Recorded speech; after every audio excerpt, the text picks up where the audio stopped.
The following program is recorded live and intended for all audiences. Radio is scripted now. We just come up with it. We don't use computers. We don't rehearse. We're going to talk about this next. We're going to talk about that. We're going to talk about the Bulls. And then we're going to have Brad Biggs on. And then we're going to have all this. No. If you don't know what you're going to talk about in the top of your head before a show, you shouldn't be in the business. I don't know what you got. I feel like Vince Vaughn in a couple's retreat. The Sharks are circling. Old school, baby! You're listening to the Mike North Advantage, and it begins right now. That's right. The Mike North Advantage starts right now. I am Aldo Gandia, Mike's wingman, and do we have a show for you tonight? Breaking news, lots of it happening just before airtime. We have learned that Yu Darvish is headed back to Japan. The Chicago Cubs have worked out some sort of a deal with the Japanese Baseball League over there, sending Yu Darvish back as they've purchased half of the Cubs contract. So that's going to be exciting news to talk about tonight. Also, the Chicago Blackhawks and Chicago Bulls have announced that they will play the first half of next season at the Sears Auditorium in Hoffman Estates because the United Center has been grounded for repairs.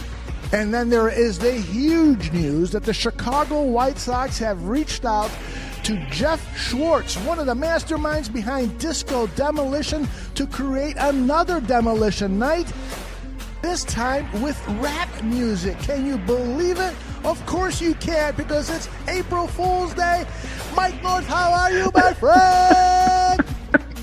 I knew the Yu Darvish thing was a joke, but I was praying it wasn't. I swear to God, I was praying it wasn't. I'll tell you what, a good time is had from one and all. 1-1 yesterday, Aldo, as we get the job done with Seattle. They come through for us, so we're 11-5 on the bar room, but you know what? It was a good day today. We'll talk some baseball and stuff later on.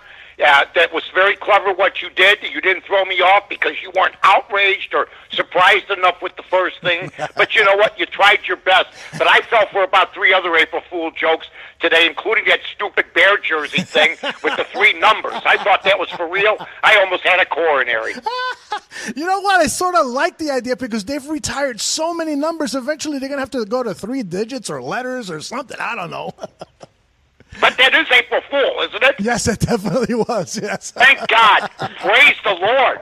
I didn't want to watch that nonsense, but boy, Trubisky and them, they did a pretty good job of selling it. And I'll tell you what, we'll be back with Aldo. You'll have chatboard questions coming up for our next guest. This guy's been a friend of mine for, 30 years, and we've been involved in some great business ventures, including here at Bears Barroom. We've been together at the Score. We've had some great success. We also had some how would you call it? They would call humps in the road, bumps in the road with Webbio. He was my partner with that. We've been up and round and all around, me, BB, and this next guest as a partnership. And I'm pleased to have on a guy I think who threw me out of his office, me and B. He didn't throw us out. He was very nice, but he said, really, you're not going to make it. Good luck to you and B. May Godspeed. It's our buddy Jeff Schwartz, former 670, former Fox Sports Radio, and former ESPN. You've been around the block, pal. I've been around the block, Mikey, and thank you for the wonderful ride you and B and Lucky and Licorice has given me. The greatest family although in the world, the North family. There isn't anything. Yeah, Mike, 30 years. We've been through all the wars and back, and we're still kicking just like Mick Jagger. I was hoping that was April Fool's, I swear to God. I was hoping the Jagger thing was an April Fool's. Well, yeah, he's going to need a heart valve. And you know what it basically is, folks, that's a guy that's 75 years old that goes for 3 hours like he's 25, and the engine just blew a piston. That's what happened. He needs a new replacement. It's nothing they say that's serious unless it's your heart. And I'm sure Mick's not happy because he takes great pride in his health. I feel that he probably feels he's vulnerable now because, let's face it, he's been on the ride of a lifetime, probably the greatest frontman. You know, I think people will argue Robert Plant. I don't. I think Jagger is the greatest frontman of all time on a band, period. of all time. And I mean, when you think did he just father a child? No, that was Ronnie Wood, who just had twins at only 72 years old. He just became a great grandfather, Mick Jagger. Still does this. And I mean, at our age, as we escalate the calendar a little bit, when somebody talks about putting a stent in there, don't tell me it's easy surgery and we'll be right back. Don't tell me that. I agree. Let's talk about you. You went to Roosevelt High School. Where did you go Roosevelt to college? High School. What? Where'd you go to college? Where'd you go to college? Where'd you go to college? I went to the same university. Hey, I went to the same university. Stay in your lane. I'm interviewing you, okay? So tell I went to the same college. Hold on, let me finish. So many people don't know about you, but you've been a part of this city for a long time. I'm giving you a chance here to get it out there. Let them know the road to success and all the stuff and the trials and tribulations that go with it. Go ahead. Since everybody knows you so well, you are an open book. You've been an open book for 40 past years. I went to the same college as you. Was truly the thing. I didn't go to college. I grew up a poor Chicago Jewish kid, which is amazing because everybody used to tease the Jews got this Jews. I slept in a dining room, Mike. I was an only child in high school. I slept in a dining room. And I decided I would rather go work than go to college. I knew I wasn't really a study freak, and I just knew my mouth and my crazy freaking brain would do something for me. And I started work when I got out of high school, and I was so thrilled making $125 a week selling clothes at Different Circle on Kimball and Lawrence Avenue in Chicago, and that's how it all started. No college for me. Yeah, and you know what? I always got the impression you went to college. I've never even talked about the education. We're both we haven't. Think about that. No, we're publicly guys. We knew we went. I went to Sun. You went to Roosevelt. But then you get into radio business. Now you've been with look. You've been with the Score. You've been with Fox. You've been with ESPN. You've been with the Loop. You've been up and down and all around. And you know what? You made your mark at Disco Demolition Night. Because it was really your idea. I think since then it's been like stolen valor. Other people have taken your... Go ahead. Exactly. It's the same thing as when there's a no-hitter in a baseball game. 10 million people were at that game that night seeing the no-hitter. And, yeah, I know. And I really don't care anymore, as I've said to you, even though you say to me, oh, Schwartzy, yes, you do. Yeah, you're probably right a little bit. But it was an accidental thing. I wish I could sit back down and say I put pen and paper down and I dreamt it all up. And then I wish I would have trademarked it, of course. But, you know, if hindsight was a source of real knowledge, we'd all be multi-zillionaires. Yeah. You know what? And you did a lot of other great things in radio. Then you went to syndicated route with Divine and those guys. You came to the Score, and once you came to the Score, you were able to market. I never really asked you about the budget for marketing because you're really, truly one of the geniuses. Did they have a budget for you, or did you say, look, I got it? Go ahead. If they had a budget for me, I broke it. You know me, Mike. Did you have to pass anything by you? When you hired the Score Girls, there were 10 gorgeous models by the Ford agency, stuff like that. Did you have to sell Danny Lee on that? They were beautiful girls. No. They were great. What did you do? They were great at remotes. That's a bygone era. I don't even know if they do that anymore. But how was the sale on that? Did you have to sell Danny Lee, The sale was really easy because if you remember, we both had a boss there in the name of Harvey Wells. And Harvey allowed us to do, especially me, I was on his managerial team, and Harvey always had the knack of looking the other way. Just let me go and we'll deal with the expenses later. I wasn't going to, build a 100-story building costing $1 million, but you got to do what you got to do, especially when you're starting something new. And you and I were so lucky to be at the ground floor of almost experimental radio, sports radio. There was only a couple in the business in the entire radio universe. We were pretty lucky, and I remember a funny story, although you'll love this story. Mm-hmm. we moved, as Mike can attest to, we moved frequencies 3 times in the time we were there, Mike. And, started out at 820, then went to 1160, then went to 670. If that's the progression I'm thinking of. And I was doing new logos, and I had an artist do a logo for us. And I called in Mike. Mike, how do you like it? Mike goes, I love it, Schwartzy. Let's use it. I said, okay. So in a meeting a couple days later, I said, we have a new logo coming, Harvey. I have it. And I showed it to him. He said, I don't like it. I said, so what? Mike and I do. And that was our logo. That was our logo. And once again, Mike, what I mean by that is I, like you, were street kids, public school, et cetera, et cetera. I mean, and we took a chance every day walking out of our apartment. At work, it was easy to take a chance as long as you had a proper boss that allowed you to do it. And we won more times than we lost, like you do in the betting. That's when you win. Win more than you lose, and you're going to win every day. Well, we were talking, speaking of betting, and you know what? We talked about betting, me and you. We had a thing called, we were on the computer 10, 15 years ago called Don't Fade Me. And it was me making. Can you believe that? And I hadn't made my mark yet. I hadn't even begun to pick yet. You didn't know if I could pick. I didn't know if I could pick. Right. But we were we were visited in Las Vegas by other people that loved our site. But basically, this is the truth. I swear to God, we were invited to a suite, and there were people in there that wanted us to go away. Am I right or wrong? Although you can't believe the look on my face. Mike's always got, Mike's the street kid that's tough and you can't push him around. I'm the street kid that, oh my God, please don't hurt me. And first of all, I don't remember what scared me more. The people, the men in the room, Aldo, or the sexy women in the room that were looking at, they scared me just as much. Yeah, but Mike is right. I didn't even know what Don't Fade Me.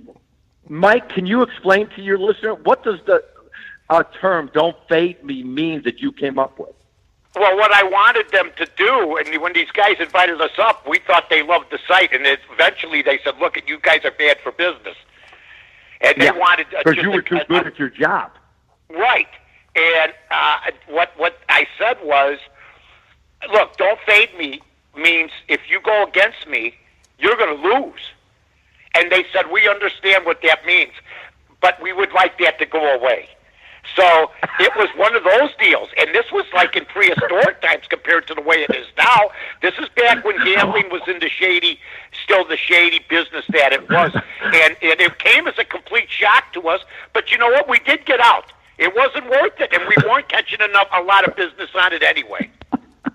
And by the way, Aldo, I'm laughing at the story. Although, when Mike is told, we just want you out, I'm at the elevator breaking my finger with the down button. Let's get out of here. Let's get out of here. Which is the biggest anomaly in the world. Ask any elevator guy, and only I would know this. How many times do you press the button? You only have to press it once. It's not going to come any faster if you press it 8 times in a row. I mean, but I just wanted to get the hell out of it. By the way, now, Jeff, we've been involved with Bear Bar Room. We got a big future coming up here. We have a lot of fun with this. You've been out of radio for a while. I know you missed it for the first year. It's no different than when, a pitcher retires from the game. Or once you were in the action, you never think it's going to end. And even though you know it's going to end, it doesn't feel good. How long did it take you to get out of the routine? Because you were always a pitch man, always a marketer. I mean, you're still doing stuff, but you're not as busy as you used to be. This is when you first introduced me to Aldo, and this ain't, I'm no ball washer, Aldo, other than if I'm looking for money from somebody. But the bottom line is that it took me about 6 months to really It's sort of like when you have termites, you got to cover the entire house and have it sprayed. I mean, it was hard for me at the beginning because I was always involved in an early riser. I'd get to the station at 6 o'clock in the morning. But what excites me about when you introduced me to Aldo, when we introduced all three of us to each other to make this company become something, I got excited again because this is the way radio used to be. Mm-hmm. Radio ain't fun anymore. Mike, you say that in the opening of your show. The bottom line is radio isn't what it used to be, and I'm not jealous of anybody because I've had, knock on it, a really great, fun life, and until both feet get in the ground, not one, both feet get in the ground, I'm going to have fun being Mike North, my best friend, and my new friend, Aldo, making Barroom as big as it can possibly be. Thank you. Yeah, Thank it's you, a beautiful thing. It's a beautiful thing. You're the Schwartzmeister. Now, Schwartzy, Aldo's got a couple questions for you. Okay. Aldo's got a couple questions for you. Then he's got some questions maybe on the chat board. Aldo? Yeah, well, Heart4803 in the chat room wants to know about your history in fantasy football. You were one of the first, if not the first, to have a radio show on fantasy football. How'd you get into the whole fantasy football biz? I blamed my brother-in-law. I think Mike once met him. He came to me, and I remember the years because of the score years. He came to me in 1991. He was doing this with some of his friends, fantasy football. It was really like the first year, if you remember, fantasy football was a takeoff of, it was called rotisserie baseball. Mm-hmm. Fantasy baseball really became the popular thing, and my God, I joined his league. I sort of became addicted to it. It was like smoking cigarettes. You can't stop with the nicotine. And then in 92 at the Score, as Mike knows the show, Mike started putting me on. Was it, Mike, every Friday? I think you put me on for 15 minutes. And Ron Gleason would get so mad. Yeah, real quick, what happened was I told Ron Gleason I wanted to do a half an hour on fantasy football. And he said, "You're out of your mind. Fantasy football? Are you kidding me? That's not going to be conducive to radio." And I said, "Well, me and Jeff Schwartz would like to try it. Just give us a shot." We ended up doing half an hour. It was one of our most popular segments at the time. We were more popular. We were at the ground floor of fantasy football way back when. I know, Jeff, it's still, you tell me all the time, if I would have known, I would have trademarked. Your big thing is you didn't trademark anything, right? Right. But you know what? I went by the name, one of our evening hosts at the Score, Mike Murphy, named me Spaceball because of the movie May the Schwartz Be With You. And so everybody, when I still hear people call me Space, it gives me a smile because it was a character. But that's how it's at. We were the first full. After Mike put me on, then I created a show on Sunday mornings, a 1-hour show, and we were the first station to have a fantasy football show, just like Mike's doing right now with ESPN, one of the first stations in the country to have a pure handicap show with personality. Now, you guys have been groundbreakers. Anybody can have a handicap show. Anybody. Right. I could sit here right now and tell you, I'm going to pick the Bulls tonight. Why not? But Mike's brings the personality and the fun to listening, even if you're not a gambler. So, but 1992 was the first year for fantasy football for us. Ace Daniels wants to know if you've got a special Mike North story from your days together at the Score, which I am dying to hear too because. Okay, as I've always said, Aldo, and, I know you're helping Mike with his biography. Right. I will write my autobiography and answer that person who just sent you the special Mike North story when I know I'm dying of an incurable disease. Until then, I don't think I can do it. But I will say, I just started thinking of some of the stuff.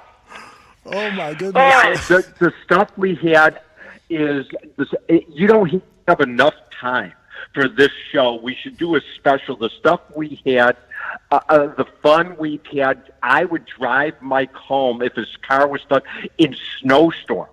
And poor Mike, who was exhausted doing 4 hours on the air with Jigs, and then all of a sudden we're stuck driving home. I don't even want to get into our Hollywood casino nights. I am going to get into it. There was one. I'm going to tell you a quick one. Okay. Hollywood Casino, Mike used to do his TV show from there. Mm-hmm. So one night, Mike and I decided to go actually on the boat. And we sit at the same table, and it was, what was it, Caribbean Stud, Mike? Caribbean Stud, yeah. Caribbean. Yeah, okay, we're sitting there. I had never played it, although in my life, but it looked easy. It was, I thought Caribbean Stud Poker was a little drink. I don't know. So whatever the case may be, I'm playing, I lose this hand. Mike's to my left. I'm playing, I lose this hand. Mike gets up. I'm going to another table. I said, why? He said, you're killing me taking cards that were going to be mine. You're killing me. He got mad and went to another table, and then he won his money. But I was, when you sit at a blackjack table and somebody hits on 17 when the dealer's only showing 12, and, whatever that person hits, if you would have gotten 21, you want to kill. That's how Mike wanted to kill me. That is funny. Wild. We had some good times. Yeah, great times. And we haven't gotten to that chapter of the book yet. And I will tell you one thing. Talking about real quick. About Mick Jagger today. There was a writer in Chicago, Mike. Do you remember his name? That called you and I the Jagger and Richards of Sports Talk Radio. Yeah, that was flattering, man. And that was Lars. He did an article about us. On how we work together. And this is where it's important when I say how we work together. I was management. But Mike, being the businessman that he was, understood what it took to get done on the mic, but what it took to get done on the street. And I never saw anybody like Mike. Real quick, I don't think a lot of the personalities in radio have ever understood how important the advertisers are. They think the money just drops out of the sky, and I always took great pride in coming up with gimmicky commercials, whether it was for Dakotas, whether it was for any of our great people. Well, the Little Guys was your most famous. Well, Glossinger's was good. The Little Guys, Gale Street Inn, where the means. I tried to make up slogans because people remember Dakotas. I'll never forget Dakotas. We had the plane crashing in the parking lot. That's how we found the joint. The actual plane, we're in it, me and Jigs, and we're yelling, and the thing, look at this restaurant. Well, thank God we're okay, and then we walk in, it's Dakotas. I mean, nobody does stuff like that anymore. Nobody. I got a couple. We might have to start that with Barroom, though. We might have to. We might have to talk to Aldo and say, Aldo, trust us. We didn't screw it up 30 years ago. We're not going to screw it up 30 years ahead. There you go. You know what? I'll tell you what. It's energized. We had so much energy back then. It's tough. That's one thing. It's tough to match the energy. Plus, you know what, guys? Once you get to be a certain age and you've done so much and you enjoy your life, that you know what?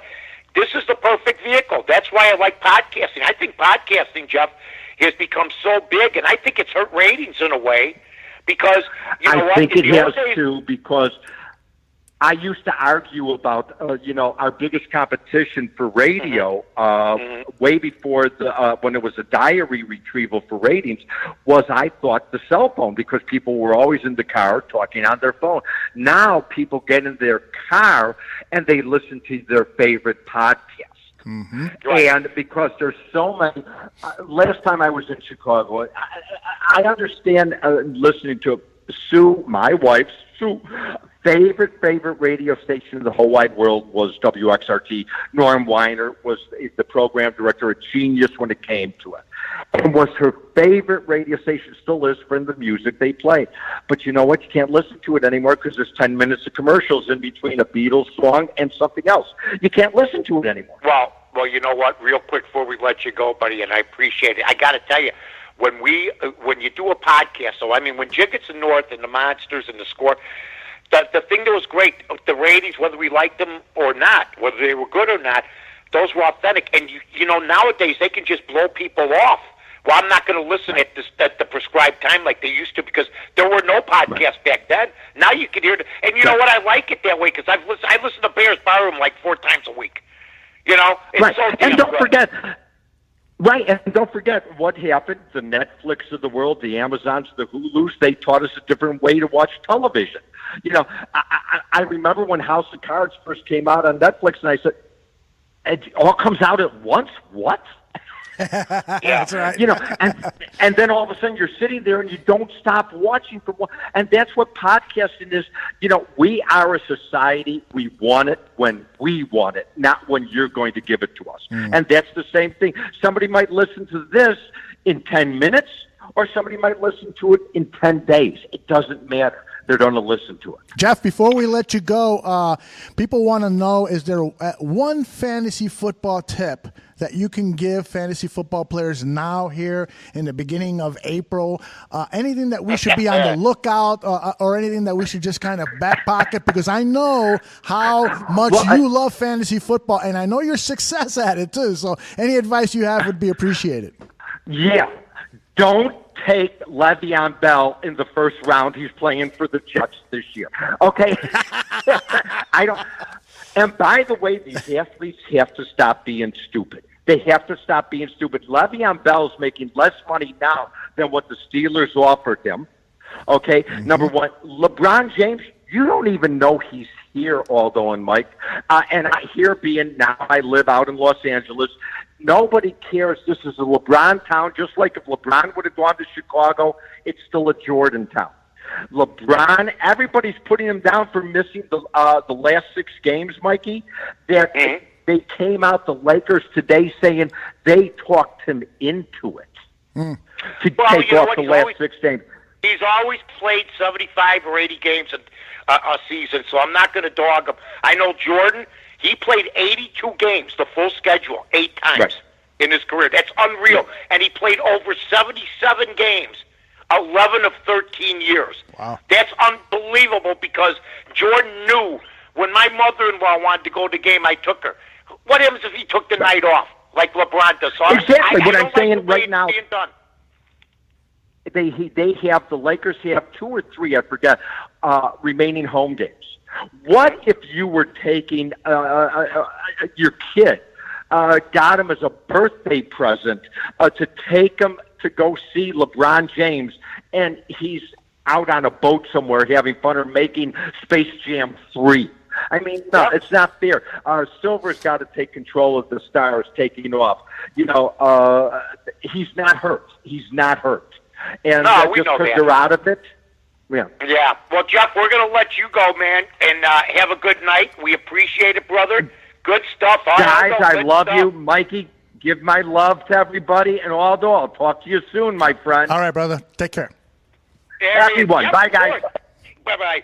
Jeff Schwartz, he was rolling tonight. Oh, my gosh. I don't think I've ever been interrupted more by a guest in my life. But you know what? I just shut up with it, Schwartzy. Because I know he's got nothing but good information to tell us. He thought up Disco Demolition Night. He thought up, the Score Girls. Me and him thought up Bolaramas.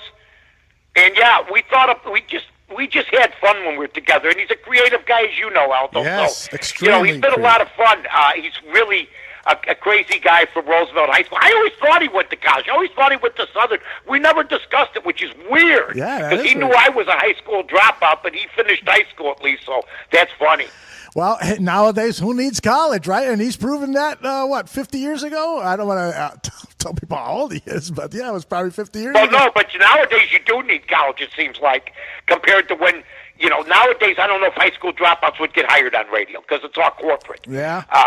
Back then, Steve Dahl, myself, Frank Sinatra was a high school dropout. I always had the idea to write a book about high school dropouts. The great ones.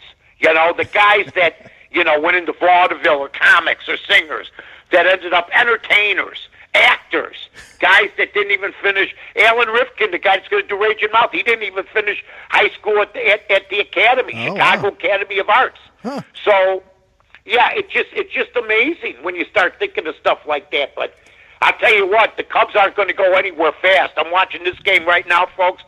And I'm happy to say I took Atlanta, but that could always change because I saw two bullpens today.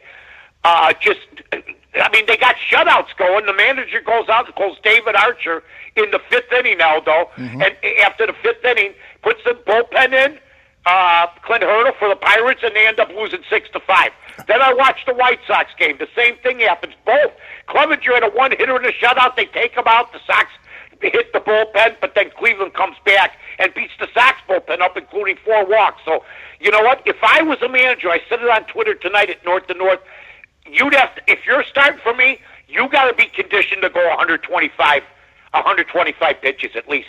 Pulling guys after 98 pitches is crazy. Yeah, I was talking to my daughter yesterday about Ferguson Jenkins.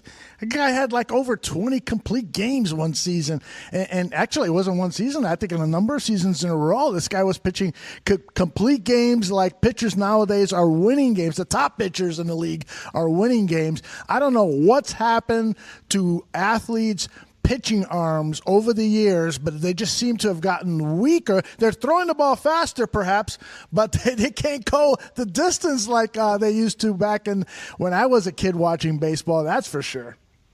Yeah, I mean, it's just different. They don't carry the load anymore like they used to. And a Fergie Jenkins game, I don't care if he was pitching against Gibson or Sadecki or Jack Sanford, it didn't matter. It didn't matter. It was going to be a 2-1, 3-2 game.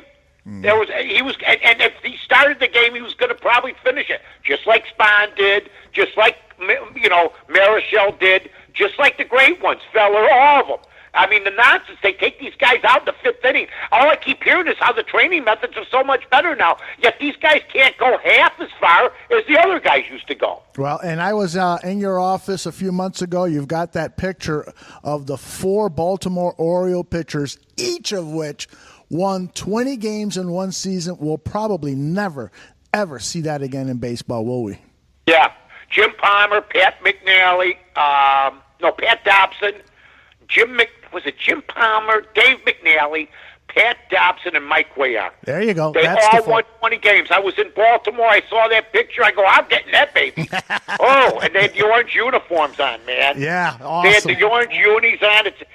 You'll never see that again. Over 80 wins between two guys. Yeah, and the way baseball bullpens now, I don't know, I haven't done the metrics on this, I haven't studied the data, but it just seems to me like baseball bullpens are not as good as they used to be in the days of Bruce Sutter and those pitchers. But I'll have to do some checking on that. Don't take that to the bank. Hey, I got a question for you about baseball betting. Do you pay attention when you're picking a team, to lay some money on? Do you pay attention to the strength of the bullpen of a particular team, or in your formula of doing things, is that not that big a deal? No, it's become a bigger deal, and it's made it tougher for me because it used to be a good pitch game, 6-7 innings, and now. I mean, you see teams replacing their starters in the second sometimes, or the third. Right. Even if the starters are doing good. Today I saw a guy throw a shutout for 5 innings. They pulled him. Somebody suggested tonight that betting the first 5 innings is the way to go. Huh. Then you're really betting the starter. In the old days, you just had to know who's this guy betting, who's this guy pitching against, who's that guy pitching against. And you never had to worry about the bullpen unless the guy sucked. Right. You never brought the bullpen in unless the pitcher was bad. And the guys that were in the bullpen were guys that weren't good enough to be starters. So they just, you could be in the bullpen. You'll come in when it's either 10-0 we're winning or 10-0 we're losing. There were no specialists for the 5th inning, the 6th inning, the 9th inning. That's the one change in baseball that's really been drastic. The number of pitchers used in a game. You look at the box scores from the 60s and 70s with there'll be 4 pitchers all game. Now you look, there's 10. Yeah, that's right. And now, right? Yeah, absolutely. And now when a pitcher has a bad early inning, the first or second inning, managers are really quick, like you said, to give them the hook because they're thinking about a 162-game season and keeping them fresh for, game number 100. And that's just didn't happen back in the day. Back in the day, if Fergie Jenkins had a bad second inning, they were going to leave him in there unless he really got rocked. Well, you know what? I'm even looking the other day. I decided. I remember working as a vendor in 1969. You love my 1969 stories. You always say, Mike, please tell me a 1969 story. I cry every time I hear that. You call me all hours of the night, 1969. It was a great year for the Cubs. Yeah, Black Cat and all. Yeah, it was so hot that year, and especially in July and August. And, like, Randy Hundley caught, like, 158 games. Mm-hmm. And it was like he'd lose, like, 9 pounds. And then replenish it with fluids after the game. But this guy, I can't believe he was able to carry a bat.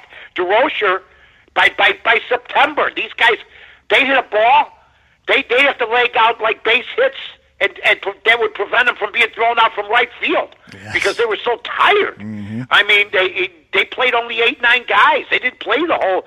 The Cubs didn't play a lot of substitutes. Right. I think they had one guy, Paul Popovich. He was the most popular substitute, but Jimmy Qualls. But they played Santo, Beckert, Kessinger, Banks, the infield, and then they had Hundley. But 100. So you talk about the starters, even the everyday players. Look at the NBA players. They got it made in the shade. Yet they take time off the rest. We were just talking, and how good was Jeff Schwartz? Yes. How good was he? He hit it out of the park. Guy's a legend. Yes. Yeah, you know what? About that 69 Cubs team, I don't know if anyone's ever made a documentary about that team, but I wish somebody would, because to me that is just a great story, not just of Chicago baseball, but also baseball period. I know everybody talks 69. The first thing people from the national media and so forth, the first thing they'll say is the amazing Mets.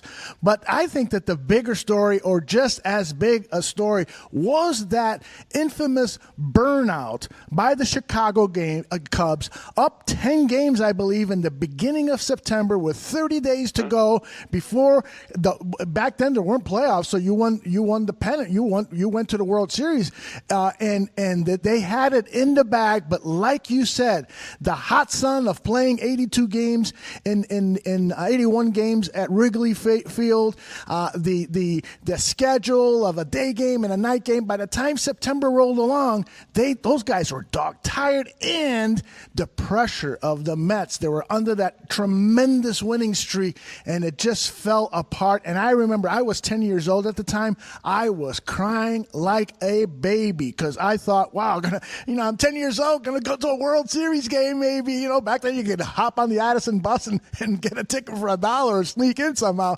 Did not happen for the Cubs, and that to me is one of the biggest stories in Chicago sports history and should be nationalized with maybe a 30 for 30 documentary or something like that. Yeah, that would be nice, because I'll tell you, I thought as a vendor, I thought I was going to get a couple of World Series games in my pocket to be able to sell my Cokes and stuff like that. It was a shocker. I agree. Day baseball played, because I said it was one of the hottest summers. I never believed in it, but, you saw the Mets, and the Mets, between the heat, between the lack of substitutions by DeRocher going with the same lineup every day, and between the Mets streak, you're right. The heat was threefold on the Cubs. They were making records, talking about how great, hey, holy mackerel, no doubt about it. That's right. The Cubs are on their way. I mean, they made that record when they were playing. Right. In 69. I mean, they were boasting. Sano was clicking his heels.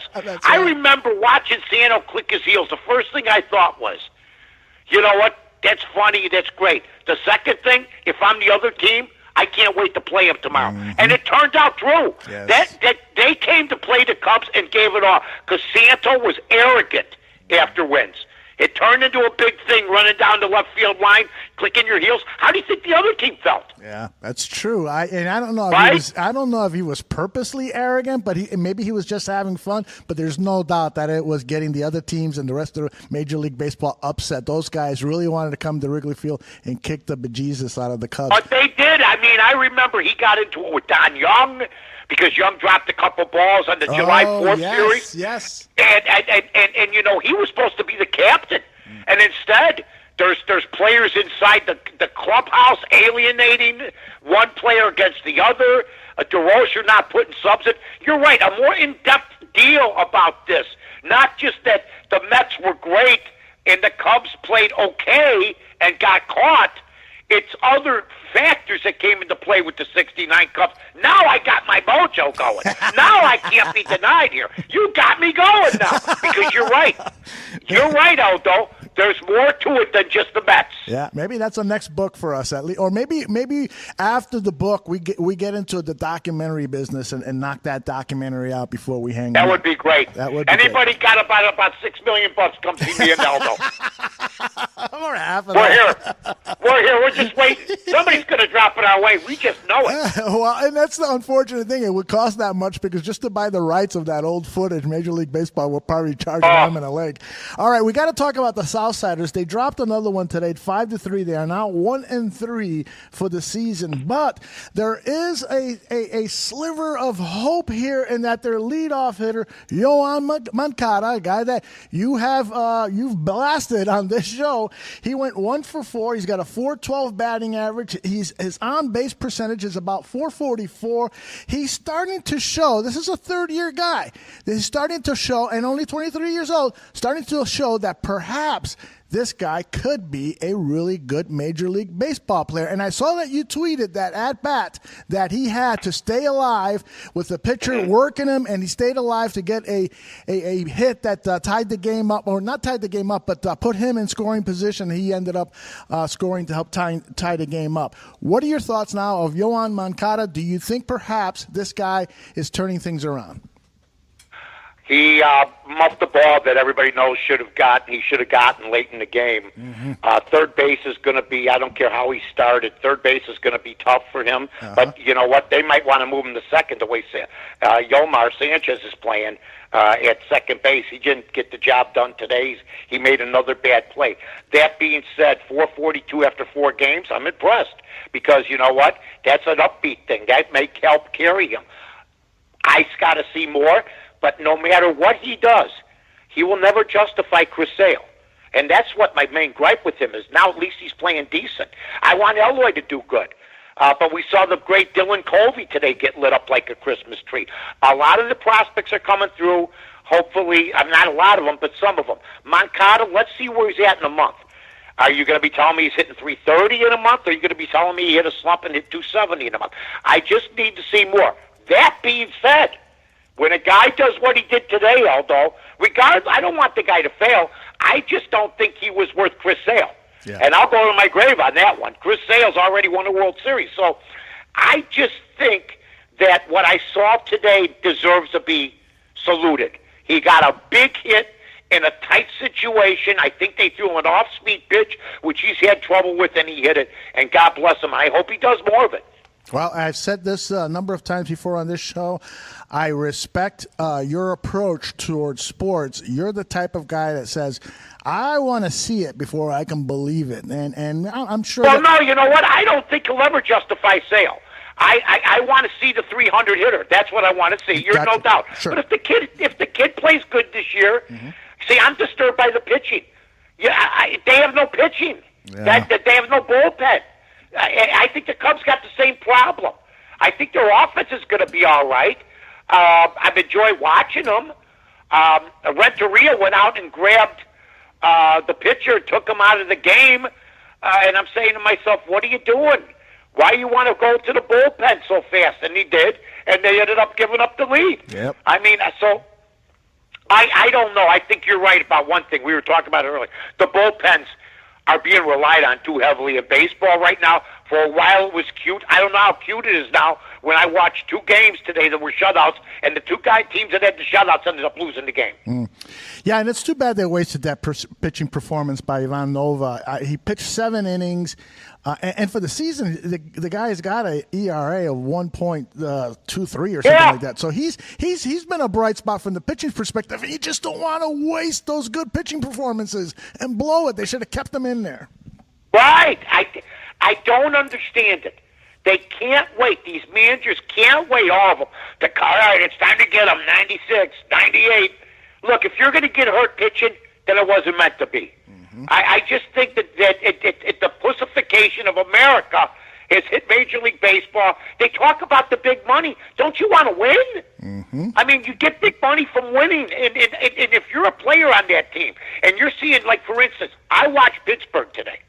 They're winning the game against 4-0. Archer's thrown, now, in fair, Archer threw 98 pitches after 5 innings. So he doesn't come out in the 6th. They lost. They brought in the bullpen. They lost. If I'm a hitter, I'm thrilled when Archer leaves today with a shutout. I never dreamt I'd see pitchers pulled when they had shutouts when I was a kid watching baseball. Now they pull them when they have shutouts. I saw it twice today. It's insane.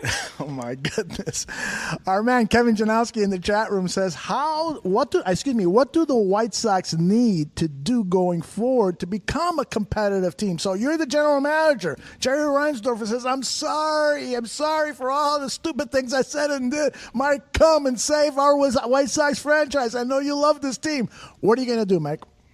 I got to pick up a couple starting pitchers, and I got to pick up a bullpen guy. I mean, I'll take my chances with the guys in the field, but we need an upgrade there too. Hopefully Moncada comes through at third base. That wasn't the plan. He was supposed to be a second baseman. Right. Now they've robbed from Peter, taken the one guy from third, put him at second. He's made a couple errors already. Mm-hmm. So they have an unsettled team. I would have never traded Sale because Sale's the guy you build around. Just like the Mets, they just gave that guy DeGrom a 7-year extension. But wait, the Mets aren't winning. Why didn't the Mets do what the Sox did? Blame DeGrom for their losing. No, you know what they said? We're going to build a team around DeGrom. He's a stud pitcher. The Sox get rid of theirs, and now who we got pitching for us? Rondon. I'm glad Giolito had a good pitch game yesterday. I'm hoping he's one of my favorite guys on the team. Kopech's hurt. He's got Tommy John surgery. He's going to be behind. So, I mean, and today's game was ugly. You walk 4 guys, your bullpen walks 4 guys in 1 inning. Terrible. Just terrible baseball. Yeah, and Kevin says, great answer, Mike, and he's got a follow-up. How long will you give Ricky Renteria to hold on to his job? Do you make a change immediately if you're the GM, or do you give him some time? What are your thoughts on Ricky? Ricky Renteria is friendly. He's nice. He's not a troublemaker like Ozzie was. See, the Sox, Reinsdorf didn't like Ozzie. Ozzie was, and neither did Kenny, because Ozzie was more popular than both of them, and he was the face of the franchise. And what did they do? Just like with Thibodeau, they got rid of him. They got this guy that said, he's basically a good guy. He's a bench coach at best. He's been elevated to major league status a couple times. The Cubs, as soon as they found a viable manager like Joe Madden, he didn't last long. They moved him. I thought people say he got screwed, but Madden makes the playoffs every year, and he's taking them to the World Series. I think they'll make a change in manager, but maybe down the line. But they seem to like him. He's good with the young players. They got a lot of Spanish players. He speaks Spanish. It's good. But, I mean, they're not going anywhere as a franchise, in my opinion. Well, do you think it's important to have a Major League Baseball manager who has a huge personality, like an Ozzie? Or do you think that a team can become successful with a manager who is more low-key? And I'm trying to think of successful managers who are more... I'll tell you, low-key was Robert Ventura. Well, he wasn't successful. And he wasn't a manager. He shouldn't have been a manager. But that's what they want. They want peace and quiet. Reinsdorf runs the Sox like his real estate company. Gets angles on how much money he can make, does the best he can, goes and picks up a guy like Ventura cheap. Watch the store. We'll put an average team around you. You have no managerial experience, but I got a tax deal with the city. The fans are saps. That tax deal should be re-examined. He shouldn't be able to keep getting away with it unless he can put a representative team on the field. They should put a wins clause in, forgetting about an attendance clause, because he doesn't care what kind of attendance he gets. That's interesting. Interesting thought. I kind of agree with that. All right, let me ask, so can you think of a low-key manager who has had success? I'm thinking maybe Jim Leland, but was he really low-key? No, he wasn't low-key. Yeah. Walt Austin was a Dodger manager in the 60s that was successful. Yes. Ralph Houck was this quiet guy for the Yankees in 64. My favorite managers are the boisterous ones, DeRocher, whether it's coaches like Holtz, Ditka, Knight. They're more entertaining to watch. I don't want to watch Fred Hoiberg. If I'm going to lose, I want to watch a guy like Billy Martin. You know, Yes. At least I'll get entertained, for Christ's sake. At least, Dick Motto, when the Bulls would lose, I remember one time he kicked the table so hard, the officials' table so hard, the Bulls banner fell. I mean, that was great. Hoiberg, I don't think he'd stand in one spot for 10 minutes. Move around. Now I hear Nebraska's after him. Imagine that. The Bulls had this guy as a head coach, and Nebraska's the best he can do. That is so true. So bitter. Why do I get so mad? I got it made. I don't understand. I had Schwartzy on tonight. You and me are hanging out. I mean, we're having fun. But, I mean, it's ridiculous. I mean, Ozzie Guillen, I'd love to see him come back and manage. That will never happen.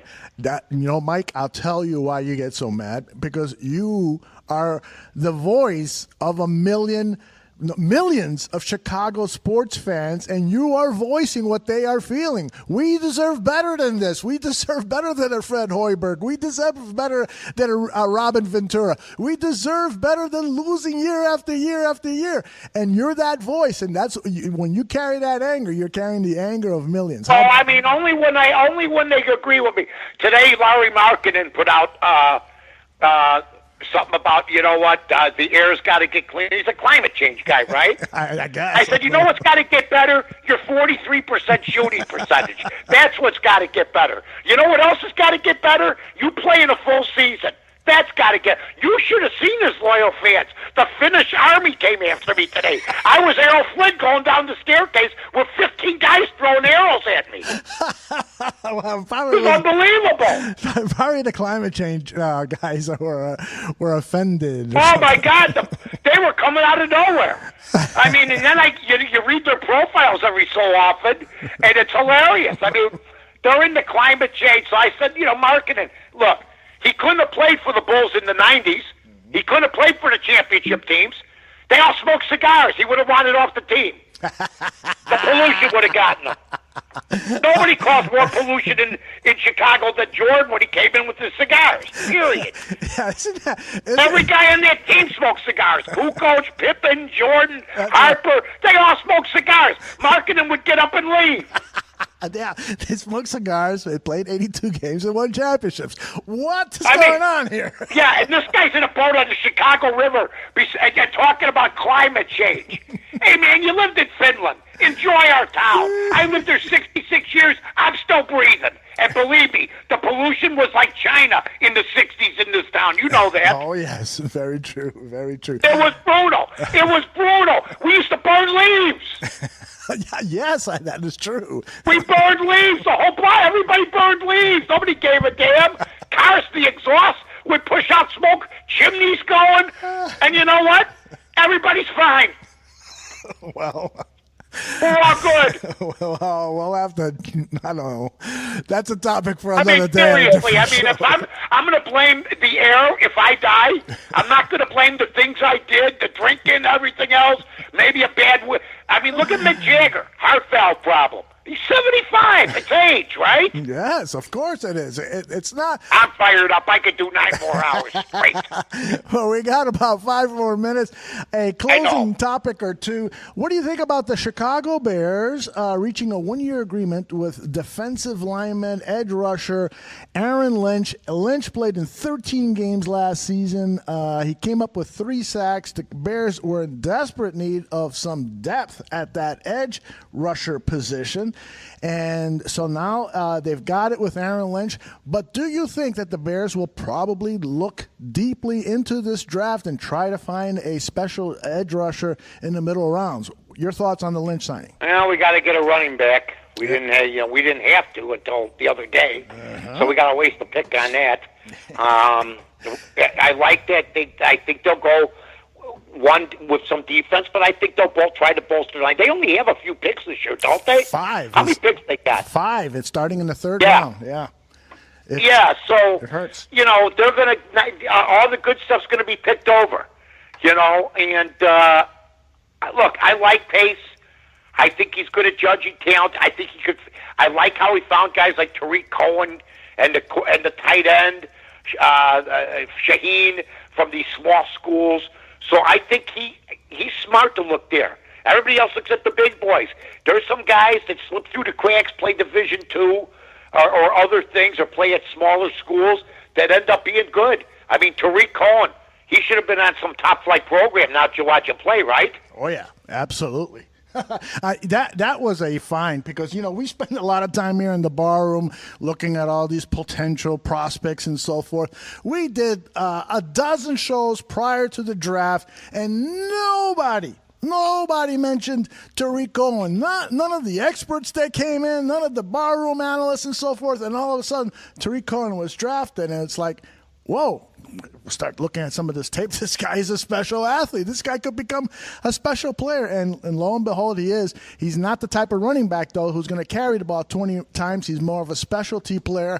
He should be out on the field often, but there's no way he's a number one running back carrying the ball in between the tackles. Yeah. And who knows if I like Pace. He's good at judging talent, so we'll see what happens, but they don't have a whole lot to work with. That's why I was puzzled by the running back who just does nothing but load it up. Make $2 million a year. It was no big deal. I think other Bear fans are starting to catch up to that today. I saw a little bit on Twitter.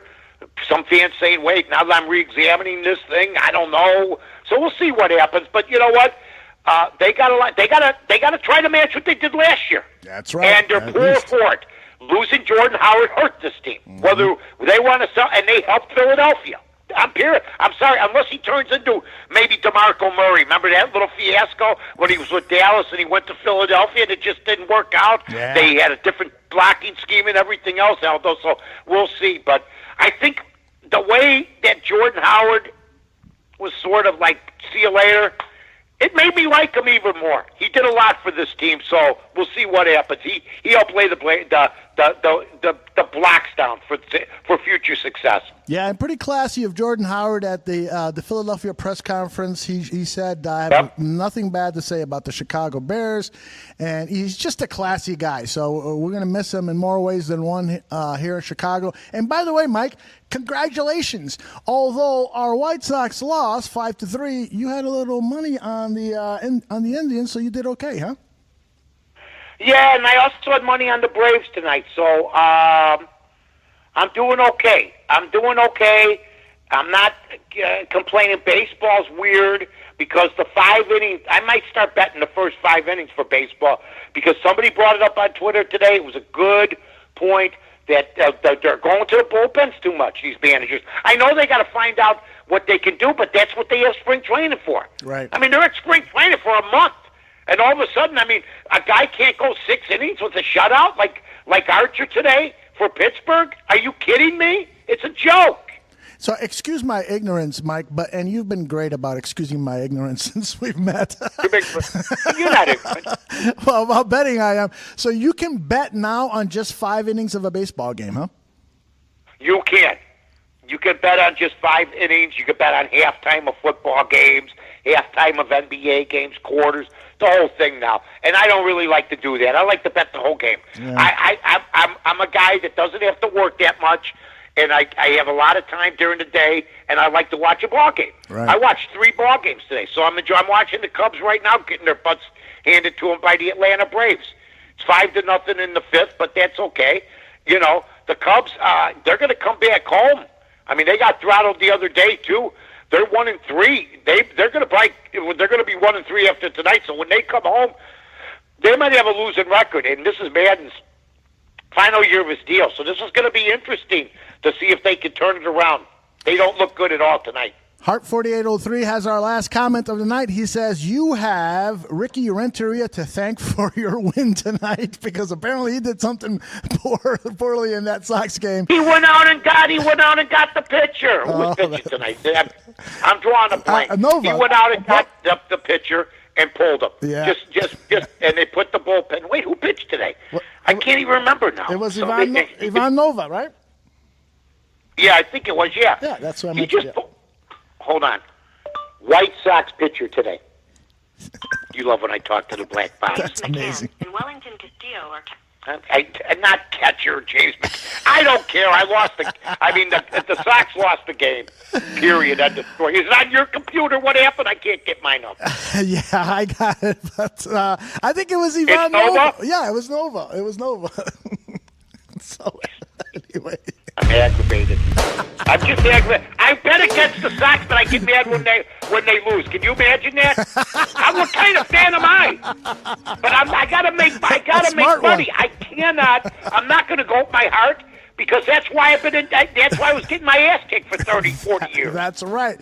You bet smart, and you never in fantasy football draft Chicago Bears players for your fantasy team.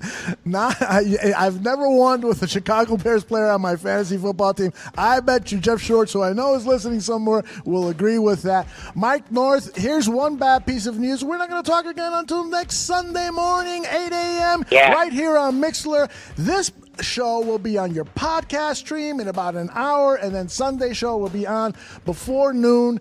Mike, on Friday it's 6 p.m. ESPN 1000, The Odds Makers with you and Carmen DeFalco. Anything else you want to plug? Yeah, no, the odds couple will be great. And I love the Emerald of All Odds. The Emperor of All Odds, my friend. That's Aldo. He sticks that one with me. So join me then. But absolutely, guys, had a great time tonight. We'll be back on Sunday. We won. We were 1-1 yesterday, 11-5 overall, on a roll. Aldo, have a great night, buddy. Black Rice Brother, take care.